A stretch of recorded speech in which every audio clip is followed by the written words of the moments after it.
வணக்கம் நேயர்களே. நேயர்கள் அனைவரும் நீடோழி வாழ்க நிம்மதியுடன். இப்போ ஒரு சின்ன கதையை பற்றி பார்க்கலாம்.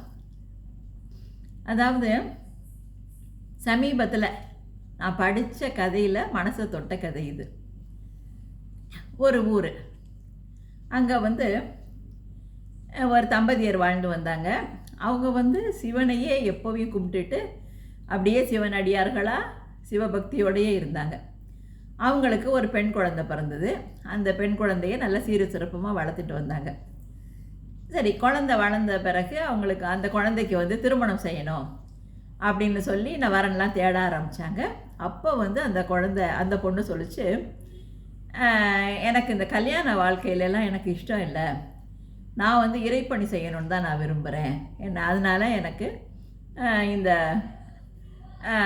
திருமணம் நடத்துகிற இதெல்லாம் நீங்கள் ஏற்பாடெல்லாம் செய்ய வேண்டாம் அப்படின்னு உடனே அது பெற்றோர்களுக்கு ரொம்ப ஒரு மாதிரி வருத்தமாக இருந்தது. அவங்க நெருங்கின உறவினர்கள்ட்ட சொன்னவும் அவங்களும் புத்திமதி சொன்னாங்க. அம்மா அப்பா காலத்துக்கு அப்புறம் உனக்குன்னு ஒரு துணை வேணுமா, நீ இப்படிலாம் சொல்லக்கூடாதுன்னு உடனே அந்த பொண்ணு இது காசி விஸ்வநாதர் மேலே ஆணை, என்னை யாரும் கட்டாயப்படுத்தாதீங்க அப்படின்னு சொல்லிச்சு. உடனே அதுக்கப்புறம் இந்த மாதிரி சொன்ன உடனே யாரும் அந்த பொண்ணை ஒன்றும் கேட்குறதில்ல. எப்படியே இது நான் இந்த குடும்பம் இருந்த ஊர் காசி. அப்புறம் இப்படியே நாளாச்சு. அவங்க அம்மா இறந்து போயிட்டாங்க. அதுக்கப்புறம் அவங்க அப்பாவுக்கு ரொம்ப தள்ளாத வயசு வந்தது. அப்புறம் அவர் என்ன சொன்னாருன்னா, அம்மா எனக்கு அப்புறம் இந்த வீடு சில நிலன்கள் இதெல்லாம் உனக்காக நான் வச்சுருக்கேன், என் காலத்துக்கு அப்புறம் நீ இதெல்லாம் வச்சு நீ நல்லபடியாக நீ வாழ்ந்துக்கணும் அப்படின்னு சொல்லிவிட்டு அவர் ஒரு நாள் இறந்துடுறாரு. உடனே இந்த பொண்ணு ஓரளவுக்கு நல்ல வசதியாக வீடு கொஞ்சம் நிலப்புலன்களோடு இருக்குது.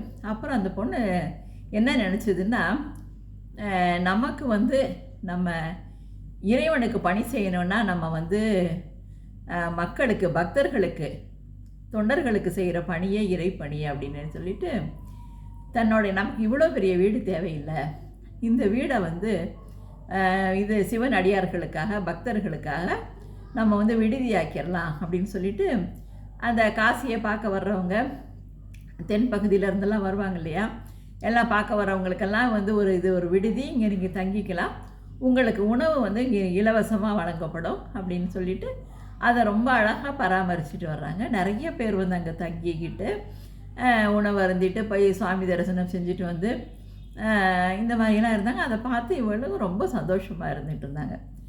அப்புறம் என்ன நினச்ச இந்த பொண்ணுன்னா,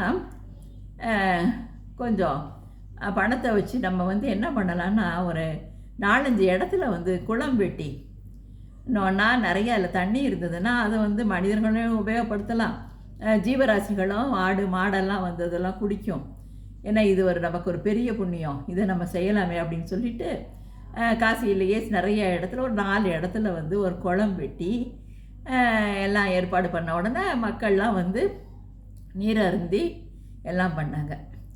இப்படி இருக்க கொஞ்ச நாளாக இந்த பொண்ணுக்கிட்ட இருக்க பணமெல்லாம் கொஞ்சம் கொஞ்சமாக கரைஞ்சிட்டு வந்தது. இருந்தாலும் மக்கள்லாம் தங்குறாங்க இல்லையா விடுதியில், அவங்களுக்கெல்லாம் உணவு தயாரித்து கொடுக்க வேண்டிய நேரம் என்ன, அந்த மாதிரி டயத்தில் என்ன பண்ணுறது அப்படிங்கிறப்ப பக்கத்தில் தெரிஞ்சவங்கள்ட்ட கொஞ்சம் கொஞ்சம் நான் திருப்பி கொடுத்துட்றேன் அப்படின்னு சொல்லி கடன் கேட்குட்டாங்க. கடன் கேட்ட உடனே இவ்வளவு தான தர்மம் செய்கிற பொண்ணு கேட்குதுன்னு சொல்லிட்டு கொடுத்தாங்க. இப்படியே கடன் தொகை 5 லட்சம் ஆயிடுச்சு. 5 லட்சம் ஆன உடனே அவங்கெல்லாம் போதுமா, உனக்கே காசு இல்லை, நீ என்னத்துக்கு தான தர்மம்லாம் செய்கிற, எனக்கு இந்த 5 லட்சத்தை திருப்பி கொடு அப்படின்னு சொல்லி கேட்டு நச்சரிக்க ஆரம்பிச்சிடுறாங்க. உடனே இந்த பொண்ணுக்கு என்ன செய்கிறதுனே தெரியல. இன்னும் இந்த தான தர்மத்தையும் தொடர்ந்து செய்ய முடியல, பணமும் ரொம்ப தேவையாக இருந்தது, கொடுப்பானும் இல்லை. என்ன பண்ணலான்னு சொல்லிட்டு பக்கத்தில் கோயிலில் ஒரு முனிவர் இருந்தார். அவர்கிட்ட போய் தன்னோட நிலைமையை பற்றி கேட்குறாங்க. கேட்ட உடனே அந்த முனிவர் சொல்கிறாரு, ஒரு செல்வந்தரோட பேரை சொல்லி, இந்த ஊர்லேயே மிகப்பெரிய செல்வந்தர் அவர் தான், அவருக்கு இந்த 5 லட்சங்கிறதுலாம் ரொம்ப சாதாரண தொகை, நீ போய் இந்த மாதிரி நான் பின்னாடி திருப்பி கொடுத்துட்றேன் அப்படின்னு சொல்லி கேட்டு பாருமா, உனக்கு கிடைச்சாலும் கிடைக்கும் அப்படின்னு சொல்லி அவர் சொன்ன உடனே இந்த பொண்ணு அன்னைக்கு மாலையே அவரை பார்க்கலான்ட்டு போகிறாங்க. அவரோட வீட்டு இல்லத்தில் உட்கார்ந்துருக்கிறாரு. அப்போ அவரை சுற்றி ஒரு 10-15 பேர் இருக்காங்க. இந்த பொண்ணு வந்த உடனே இவர் தெரிஞ்சுக்கிறாரு, ஓ இந்த பொண்ணோட தான தர்மத்தினால இந்த ஊர்லேயே கொஞ்சம் இந்த பொண்ணு ரொம்ப பிரசித்தியாக இருக்குது. அதனால் பார்த்தோன்னே, என்னம்மா இங்கே வந்திருக்கீங்க, என்ன விஷயம் அப்படின்னு கேட்ட உடனே இந்த பொண்ணு வந்து தயங்கி இந்த மாதிரி நான் இந்த மாதிரி எல்லாம் செஞ்சுக்கிட்டு வந்தேன். பட் வந்து ஆனால் இப்போ என்கிட்ட பணமெல்லாம் கொஞ்சம் கொஞ்சம் கையிருப்பு குறைய ஆரம்பித்த பிறகு கொஞ்சம் கடன் வாங்கினேன். அதெல்லாம் வட்டியோடு சேர்ந்து இப்போ வந்து ஒரு 5 லட்சம் ஆயிடுச்சு. அவங்களாம் ரொம்ப நெருக்கி கேட்குறப்ப என்னால் ஒன்றும் செய்ய முடியாமல் இருக்குது.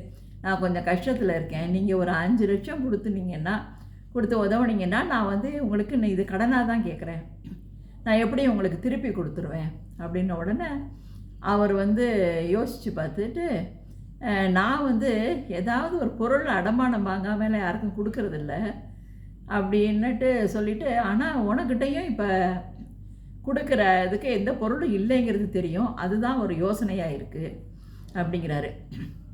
ஐயா, இந்த நேரம் மட்டும் நீங்கள் கொஞ்சம் எனக்கு உதவுங்க, என்ன எப்படி நான் திருப்பி கொடுத்துட்றேன்னு கேட்குறாரு.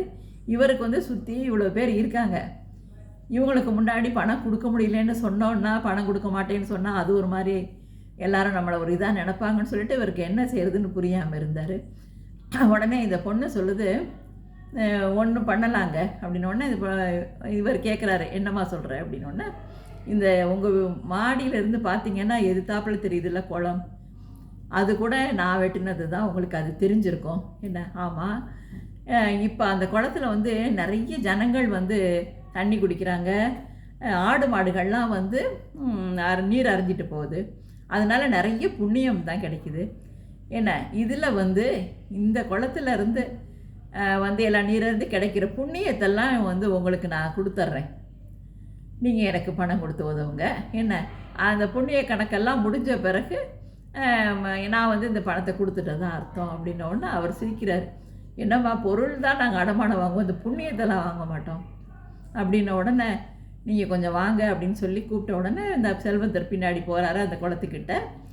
அந்த மக்களும் பின்னால் வர்றாங்க. அப்புறம் வந்து அந்த குளத்து ஓரமாக ஒரு கல்லலான ஒரு சிவலிங்கம் ஒன்று வச்சுருந்தாங்க. இவங்க ஏற்கனவே இருந்தது. அதில் மக்கள்லாம் வந்து தண்ணி மூடிட்டு போகிறப்ப இதுக்கு அபிஷேகம் பண்ணிட்டு போவாங்க. அந்த சிவலிங்கத்தை எடுத்து கொஞ்சம் பேரை வச்சு உதவியோட தூக்கி அந்த குளத்து நடுவில் கொண்டு போய் வச்சோன்னா அது அப்படியே அமுங்கி அடியில் போயிடுது, குளத்துல அடியில். இவங்க சொல்கிறாங்க, உண்மையில் இதில் வந்து எல்லாரும் குடித்து அதனால் புண்ணியம் கிடைக்கிறதுங்கிறது நிச்சயமான உண்மை. ஆனால் நீங்கள் நம்ப மாட்டேங்கிறீங்க. நீங்கள் வந்து இந்த ஜீவராசிகள் இவங்கெல்லாம் குடித்து அதனால் வர்ற புண்ணியம் வந்து என்னோடய கணக்கு நல்லா தீர்ந்ததுன்னா, தீர்ற நேரம் வந்து இந்த சிவலிங்கம் வந்து மேலே வந்து மிதக்கும் அப்படின்னு, இது வந்து காசி விஸ்வநாதர் மேலே ஆணை அப்படின்னு சொல்கிறாங்க.